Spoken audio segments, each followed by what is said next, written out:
Hi everybody, and welcome to Josiah is Right.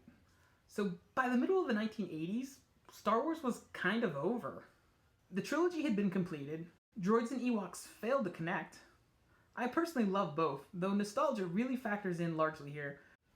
But by 1987, it was sort of all over. In the early 1990s, Timothy Zahn would revive Star Wars with the Thrawn trilogy. This was before the beloved and now defunct expanded universe even really existed.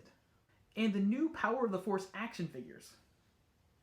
The massively bulked up toys here?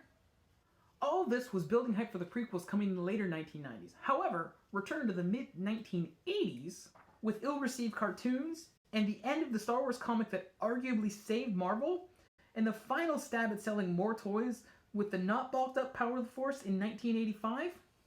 In 1986, Kenner actually approached Lucasfilm with their own version of an expanded universe of sorts. The 1980s were ripe with properties built around and to support toy lines. So why not do so with Star Wars? The concept is a new villain, Atha Prime, presumably a clone, tied to the then unexplored Clone Wars.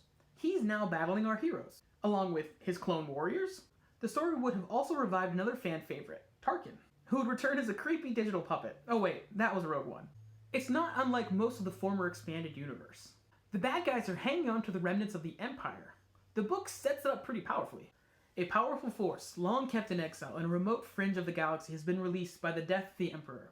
It moves now, like a plague, securing control over the shattered remnants of the Empire and re-enslaving newly freed worlds. Atha Prime, genetics master, ruler of the Dark Worlds and architect of the Clone Wars, is free again. His advanced army of combat clones has already decimated rebel outposts along the galactic frontier. His goal is to crush forever the Rebel Alliance and control the galaxy.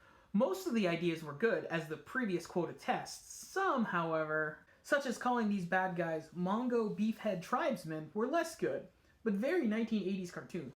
The ideas were to connect it to a pre-existing cartoon, such as droids or Ewoks, or launch a much more G.I. Joe-like Star Wars cartoon with a military emphasis. Personally, as a kid, I loved the Star Wars military guys because they could interact with my G.I. Joes.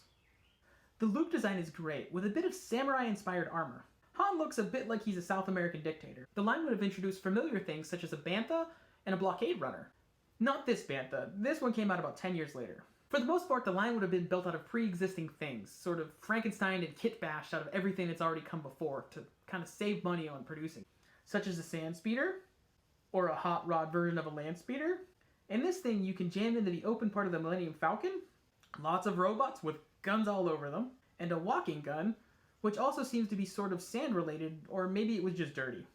The best stuff in the line were the bad guy ships and bases. It would have included a massive double Star Destroyer called the Annihilator, another ship called the Apex Invader, which has a bit of a B-Wing vibe, and I truly love the B-Wing, and an equally awesome and probably doubly massive Imperial outpost.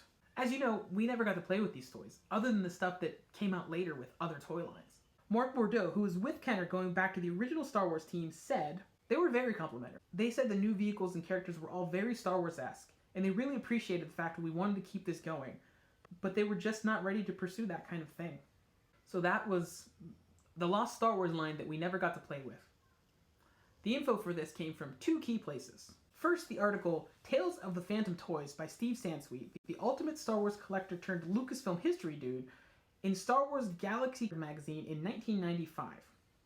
Also, the main place where I found everything is the Star Wars Collector's Archive, and specifically a story by Lisa Stevens and Vic Wertz, who have the original binder in their collection. Thanks to them for sharing it, and to the world. We never got these toys, but at least we got to know about them. Thank you guys for watching. Be sure to like, subscribe, and comment.